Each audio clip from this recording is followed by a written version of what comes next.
Francis. What an honor and a pleasure it is to be able to sit with you this afternoon. I am looking forward to our exchange, and I certainly hope that you are equally. Hi, Wendy. It certainly is a pleasure to be here with you this afternoon. Excellent. Francis, a couple of things just jump out at me before we even begin. One is the beautiful voice that you have. It's a voice for radio. It's a voice that I could listen to all day. And secondly, it's your last name, which I'm not even going to attempt to pronounce. So why don't I let you tell us a little bit about the name and the voice? Well, I've always had this deep voice. I've been called Mr. Parravicino many times over the phone. And it's just my voice. Okay. And I'd love to say the word Parravicino. Yes. It is an Italian name. My husband is of Italian descent, but he's a born and bred Bajan of, I think, third generation. So the name is exotic, but we're salt of the earth Bajans.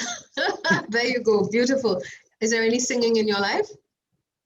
Yes, there is, but not like my sisters sing beautifully, and I'm from a musical family. Okay. But I sing around the piano at home. Oh, beautiful, beautiful. All right. Someday, guys, I promise you, we will find a way to get Francis singing on recording and blast that off to you. I'm sure you're interested, just like I am. Christmas Eve night, I'll send you a recording. Oh, fantastic. It's just that easy. You know what they say, if you want something, you need to ask for it. Never assume it's going to be. All right. So with that little tidbit there, Francis, why don't we jump right into the meat of the matter this afternoon with you telling us a little bit more about yourself, if you're so inclined to. And of course, as far as your career journey, tell us a little bit about where you started and where you are today. All right. Well, who's Fran? Fran is a wife, a mother, a grandmother, a daughter, a sister, a leader, and a servant. And I'm sometimes all those things at the same time. My journey and my career journey started in the 70s, way back then. And as a teenager in the 70s, once you finished your, O levels at that time, the opportunity certainly for me as number 5 in a working class family of 7, the opportunity to attend university was not a financial reality. So you were sent to secretarial college to prepare yourself for the work world. And I did that and finished top of the class. And I stopped studying on the Friday and I started work on the Monday. So I was all of 17 and I started as the secretary to the resident vice president of Citibank, which was one of 3 American banks here at the time. And at 17, I wasn't even financially responsible to hold a bank account. So I always remember when everybody's account was credited, I had to go upstairs to personnel and collect my brown envelope of cash. But I turned 18 soon after that. So you might say I'm an accidental banker in that I never intended to study or choose that career. It was just from an administration point that I started. But as it was back then, you work your way through the bank. They send you on courses of training. They expose you to all areas. And, here I am 44 years later, still doing what I do and loving what I do. So fantastic. That is an awesome, awesome journey. And I think there are many accidental bankers who actually wind up being career bankers and very good ones at that. I'm probably a product of accidental banking as well. So I definitely can identify. I think the celebration really is to see that you've moved through the ranks and clearly, you have a bit of a sense of humor going on there about all of it. Which is all the time. Yes, absolutely. Absolutely. Fantastic, Francis. One of the things that you said during the interview, the very first question, just to kind of stop me in my tracks there for a second, when you described yourself, you also said a servant.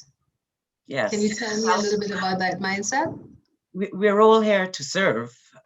So, yeah, I'm a servant. We serve our customers, we serve our staff. We should always remain humble and realize that we are servants.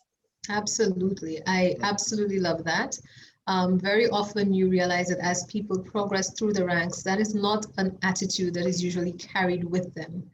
And I often refer to an attitude of being a servant, but nothing about servitude, right? So it's Yeah. really, really very refreshing to hear that coming out of you. So I hope that those of us out there who are listening do understand that it's perfectly okay in a customer-centric environment to realize and to recognize there is a tremendous value in recognizing the Yeah. power there is with humility.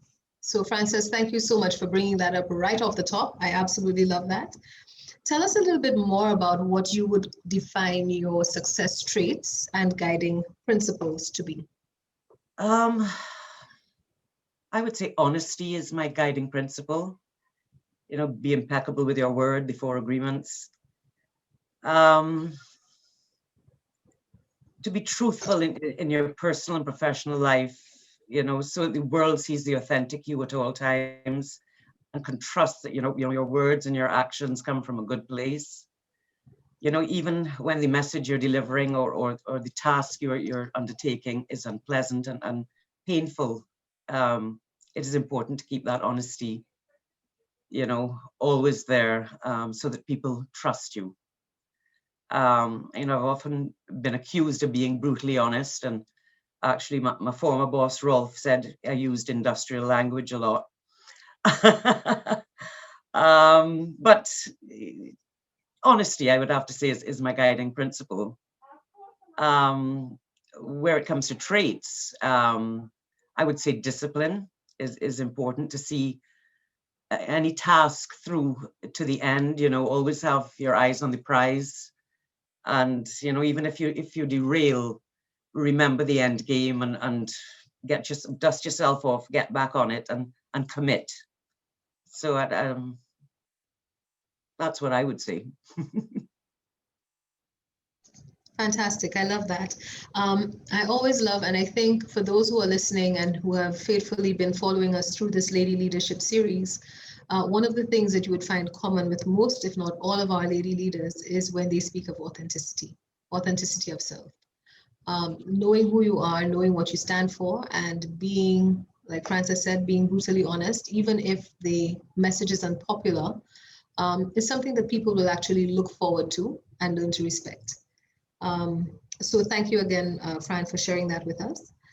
Tell us a little bit about your experience in the industry, and do you believe that your experience has been different than that of your male counterparts? And certainly, I think over a 4-decade span in industry, you perhaps would have some tremendous insights as to whether or not we have progressed at all. Well, I'll start off by saying, oh, hell yeah, we've progressed. I started my career in the 70s and all into the 90s, I would say. There was clear gender bias. For example, I remember there was a gentleman's club for gentlemen only in Bridgetown, which was a financial center. And the male bankers could take their clients there, and business was conducted there, people networked and so on. But we females were not. And it was the bastion of male, power. And some of my colleagues, they did lobby the club's members to allow women in, because at that time, more and more women were having management positions in banks and needed a place to take their clients. Mm-hmm. And they finally condescended to allow women on a Wednesday.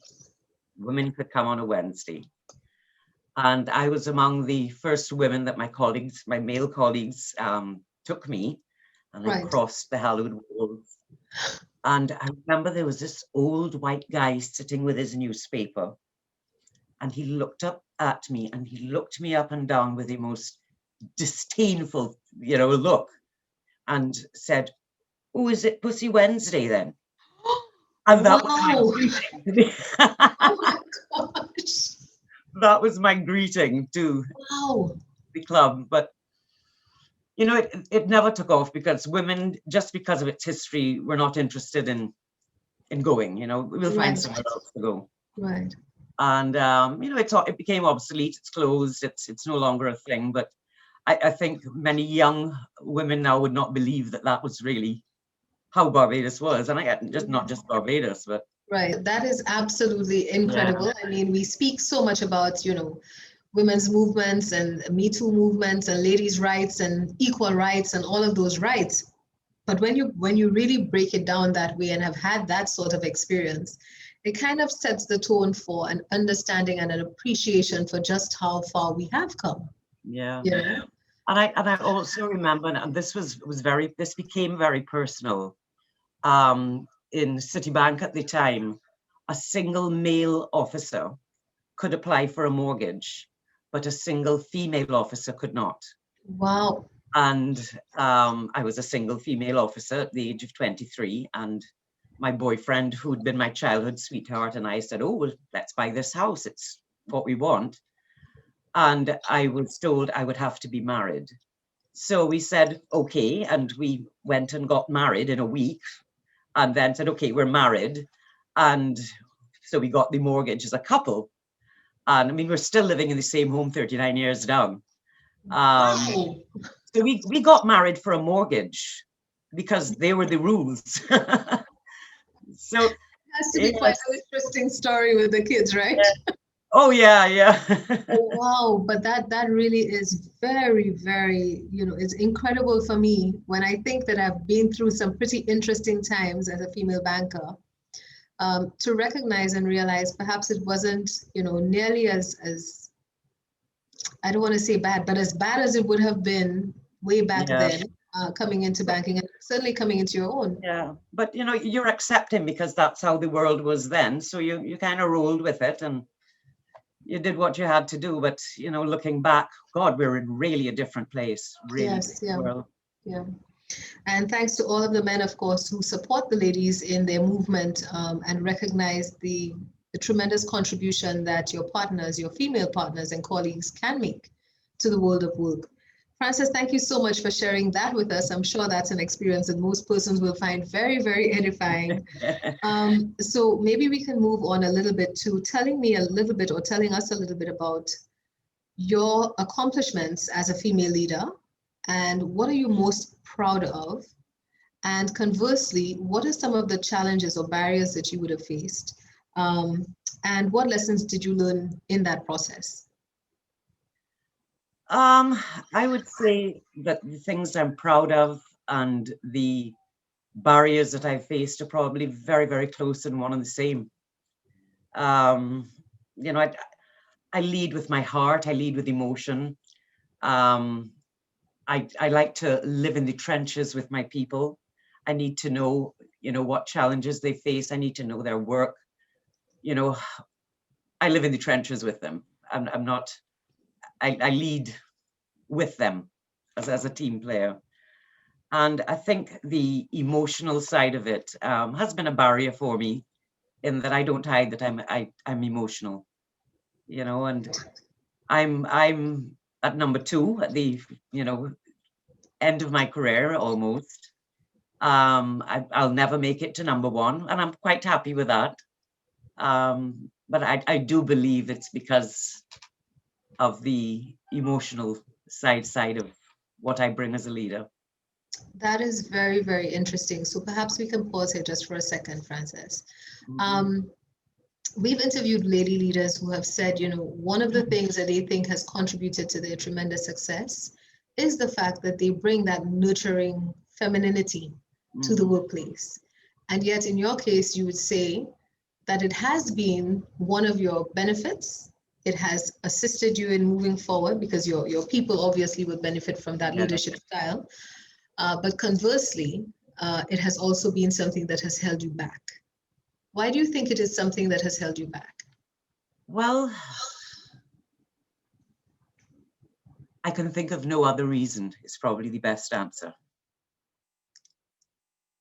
Okay, so your contributions to the workplace are the same. So this is definitely something that perhaps we as lady leaders need to be very mindful of, because yes, it is something that we are very proud of, that we bring that sort of dynamic, that tender touch, basically, to what could otherwise be difficult situations. And yet, when it comes to decision making and moving your career along, if you're seen as too emotional, it can also work against you. And so I suppose, Francis, what would your best advice be to young females who are interested in pursuing a career? And of course, as we know, there are no boundaries anymore. Women are looking to shatter every glass ceiling that they encounter.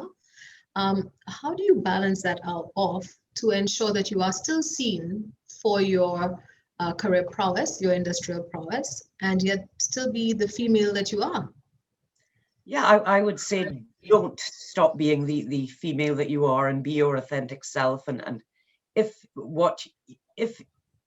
it's your passion, I mean, it can be construed as emotional, but it's passionate. And if you're a demonstrative, passionate person, bring that to the table. Bring it to the table always. Don't try to hold that back as you Right. move, whatever career you decide to choose. I mean, I don't think there are, certainly not in financial services, it's not male dominated any longer.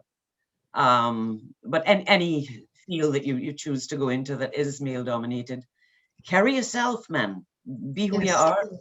Yeah. Yeah. And this coming from a veteran banker who has certainly seen the industry change and pivot a lot.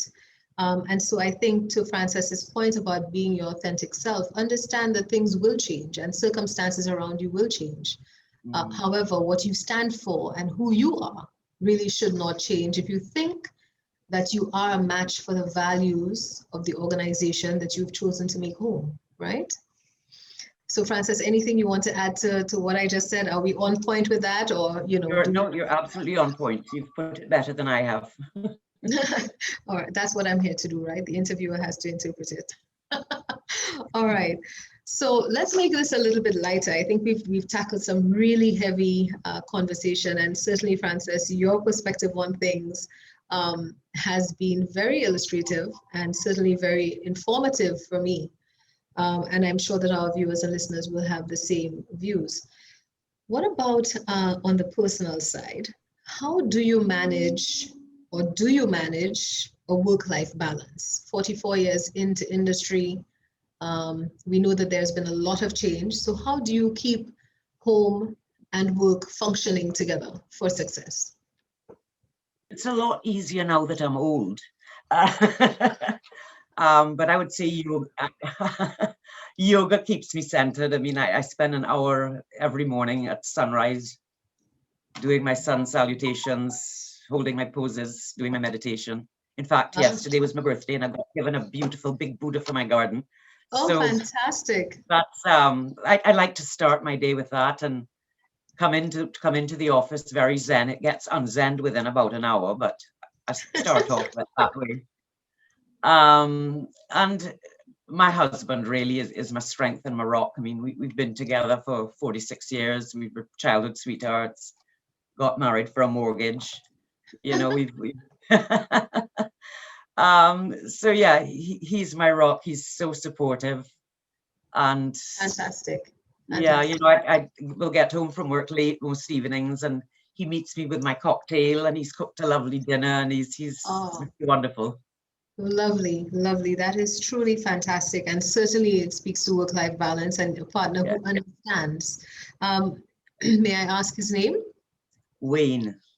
Wayne, thank you so much for being the tremendous rock that you have been, because certainly we would not have benefited in the industry from having Frances if you weren't there to, prop her up when things were difficult and times were hard, right? So thank you, Wayne. That's a fact.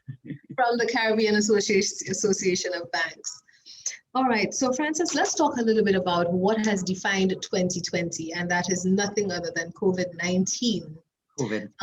Yeah, there's no other catchphrase for 2019 if you don't speak about COVID, right? So what did COVID teach you about yourself as a leader, and how have you benefited from it, if any?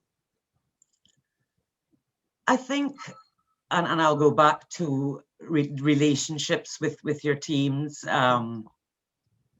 We had meetings every day, or virtual meetings. We became, instead of everybody popping into the office and having our little chit chat, more formalized in terms of at 9 o'clock every morning. I met with a different team, and we started the day talking about feelings really before, this is Yes. what we should do today.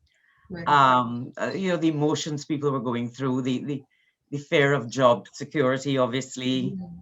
Certainly like in the new business area where our people that are out to be getting loans couldn't. And telling them just call your customers, just call them, keep close to them, ask them how they are, how they're feeling, check on their well-being. They won't forget you when they're ready for business. And they did that, and it's reinventing what staff do when they can't do what they usually do.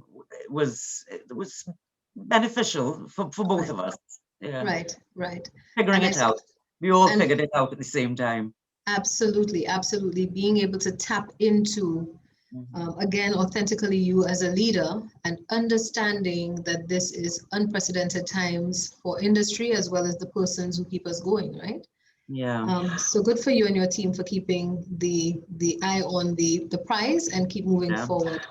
And again, let's have a little light moment because COVID in itself is really, really heavy. What are we likely to find you doing on a Saturday morning at 10 a.m.? At 10. Saturday or Sunday, but Saturday I try to do it. My mum is 95 and she's now in a home and she's going blind and she's bedridden and so on. So I'll spend my Saturdays with mum. Her brain is perfect.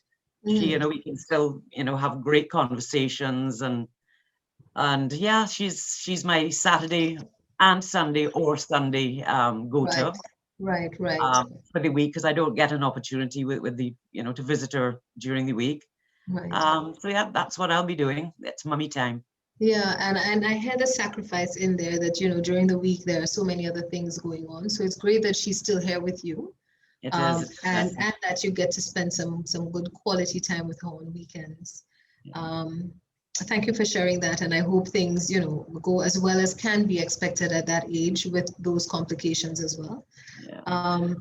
So let's go back a little bit to industry, and how do you encourage and empower your own teams for success? Encourage them. You set targets. You set. This is what we're about. This is your purpose. I mean, an employee's only responsibility is to report to work. Your responsibility is to give them something to do. Right. So making that very clear and celebrating with them when they've achieved, commiserating with them when they haven't, and examining why not, and helping them achieve. When you get the pushback, like you've given me too much, I can't possibly do this, and then magic happens, and then I said, I told you could do it. So being encouraging and then sympathizing and helping when things are not achieved. Beautiful. And again, that comes from, and I know with all of these things happening around us, one of the things that's really important as you become a leader or begin to take on more leadership responsibilities is understanding that within yourself, you become self-led. And so you have to be able to tap into something or someone who's going to keep you focused, because then the likelihood of having someone that you report to is less and less and less, or the direct communication on a day-to-day basis is less and shrinking, right? So Francis, tell us who keeps you inspired or motivated, and why this individual? My husband. Okay. It's Wayne again. And I would say my mum too, that my go-to mum is she's my inspiration. Having 7 children, we weren't by any stretch of well-off family. Making ends meet. We grew up in a happy family. We moved a lot. We moved between Trinidad and Barbados. Dad would come and say, I'm tired of living in Barbados now. I'm going back to Trinidad. He was a Trini and she was a Bajan. And she would have to call an auction sale and sell all the furniture, and off we went to Trinidad all with the kids. And she was just so resilient, and whatever Dad said was was okay by her, and she, she is a very strong woman, and although she's a sweet and gentle soul, she has an inner strength, and Very good. she always says to me, where did I get you from? You're so, you tell it like it is. You're so bold and so, but she was strong in her gentleness. Fantastic, fantastic. And I think in as much as I hear you saying that you're very frank and forthright, I think there's a lot of gentleness in you as well when the time is right. Oh yes, I can cry rivers. There you go, there you go. So that actually brings me to another question, Frances. How do you manage having the difficult conversations? And I think that's perhaps something that a lot of ladies struggle with. You kind of have to keep the lines of employee, employer, friend, supporter. You kind of have to make sure that those lines don't get blurred. But you still want to be the person that your staff trust enough that they can come speaking to you. So how do you manage that balance? Delicate, very delicate balance. I would say that is probably the most difficult thing. And it is difficult for me to do that without the tears, to sharing the tears, and physically holding someone and saying it's going to be all right. Right. This is what it is. But I have empathy with you. I understand, and it is a very thin line. Mm-hmm. It is a very thin line, and I think that is, you've identified that is the hardest thing that in my career, dealing with. Right. Yeah. It certainly can be one of those difficult things because you kind of teeter-totter between being the boss and being the go-to person that your staff feel comfortable speaking to you about most things. But I think to Frances's earlier point of being able to have open, honest communications, which kind of link back to the visions and the targets originally set, and still embracing the empathetic you, helps to engender an environment where your staff understand that when you have those difficult conversations, it's because you expect more. And then being able to align them. So, it should not be a situation where because you're a lady leader, you think that you should not have difficult conversations. I always thought it was best to look at those difficult conversations as coaching opportunities. It's an opportunity for you to make someone better, or to help them recognize a different standard within themselves, right? And that I agree totally. Yeah, that kind of makes it a little bit easier for the employee, as well as for you to continue to have those driving conversations. So thank you again, Frances, for sharing that. There's a place for a nurturing heart in every organization. And Frances, what about when faced with challenges? When you are faced with challenges in your own career, what is your strategy for overcoming those strategies and those challenges, or obstacles, like I like to say, but staying on the path of success? Well, the first thing you do is you close the door and you scream at the top of your voice. You use your industrial language and you throw your throw your toys out the pram. There you go. And then you straighten your hair and put back on your lipstick. That's right. And you be the corporate woman, and you do what you've got to do, and show the brave face. But you got to let that pressure out when it's a conflict, and right. What you're called upon to do is not what you feel is right, but you are the company woman and you are going to do it. Fantastic. So that's how I deal with it. Fantastic. I think we've heard that a couple times too. But you're absolutely right. There will be times when there will be personal conflicts. And so how then do you remain aligned to an organization where the vision that they're probably channeling towards doesn't necessarily sit well with you? I think that's such an interesting conversation to have. Especially in the world of mergers and acquisitions where companies are changing and so the culture is changing or the expectation of culture changes. Sometimes you actually do have to take a decision. Is it something that's truly overwhelming to me as an individual that I simply no longer fit the organization? Or is it something that, when you look couple of years into the future, you figure out, not such a big deal. We can handle this and keep moving, right? Yeah. But I think the moral of what Francis just said, certainly for me, is, it's not always going to be a bed of roses. And it's not always going to be happy-go-lucky, walking into office and everything is great. And I love this organization that I work with. So I think it's a total sum of the experiences that you have within the organization and understanding the mission and vision. And are you really still a fit for the organization? One of the hardest things that I had to figure out at some point in my career was, can I change? Yes, no. Will the organization change for me? Yes, no, right? I think that's pretty easy to figure out. And if it really is something that sits heavy on your stomach, as we say in St. Lucia, heavy on your chest, make a decision that's right for you. You. Yeah. So Francis, we've come we've burned through this interview. I've, totally enjoyed speaking with you this afternoon, and I certainly hope that you have as well.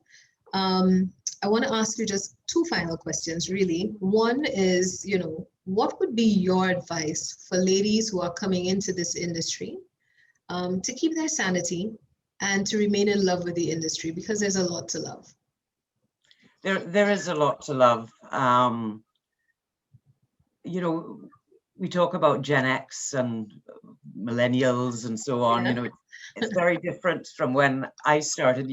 You were a career person, or a company person. You joined one place and you kind of worked there till you retired. Yeah.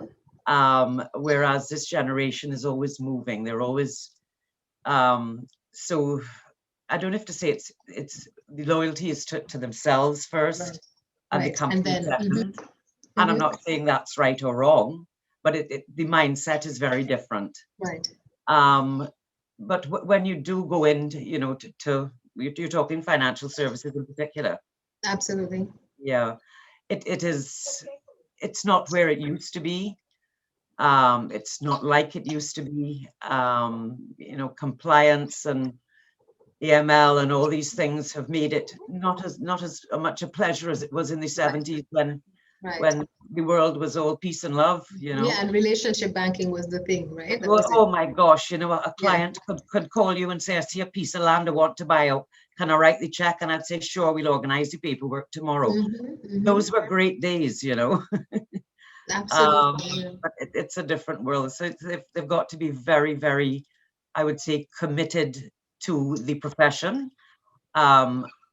And as I said, not the organization, but the profession, because people move around. It's competitive. They're, headhunters are always there. Just be the best.